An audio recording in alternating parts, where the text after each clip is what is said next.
واقعہ حرہ کی حقیقت کیا ہے؟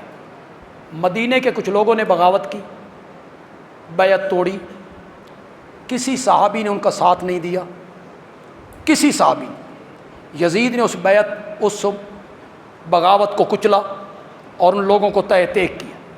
مسجد نبی میں گھوڑے باندھنا، ان کی لید کرنا، نمازوں کا بند ہو جانا، اور 1000 عورتوں کا حاملہ ہونا، فوجیوں کا زنا کرنا، یہ سب کہانیاں ہیں۔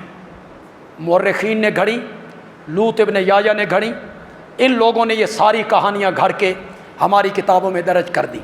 1000 عورتیں ان کے ساتھ زنا کیا گیا اور 1000 حرامی بچے پیدا ہوئے۔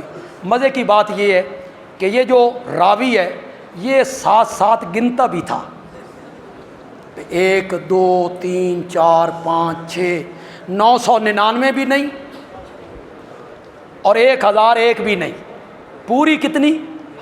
اور سب ہی حاملہ ہوئیں اور سب کے بچے بھی پیدا ہوئے۔ اسی سے سمجھ لو کہ اس روایت کا کیا حال ہے۔ میں اب پھر کہنا چاہتا ہوں، مسجد نبوی تو بڑی عظیم مسجد ہے، میرے نبی کے نام پر بہت عظیم ہے۔ یہ مسجد معاویہ ہے یا کوئی بریلویوں کی مسجد ہو، چھوڑ دیں اس کو، بریلویوں کی مسجد ہو، اہل حدیثوں کی مسجد ہو، دیوبندیوں کی مسجد ہو، اگر آج وقت کا حکمران معاویہ مسجد میں گھوڑے باندھ دے اور گھوڑے یہاں لید کرنے لگیں تو اسی تو میرے خیال ہے چپ کر کے گھر بہ جاؤ گے، بیٹھ جاؤ گے، کیا کرو گے؟ نہیں نکلو گے باہر، مسجد کے تقدس کے لیے باہر نہیں نکلو گے۔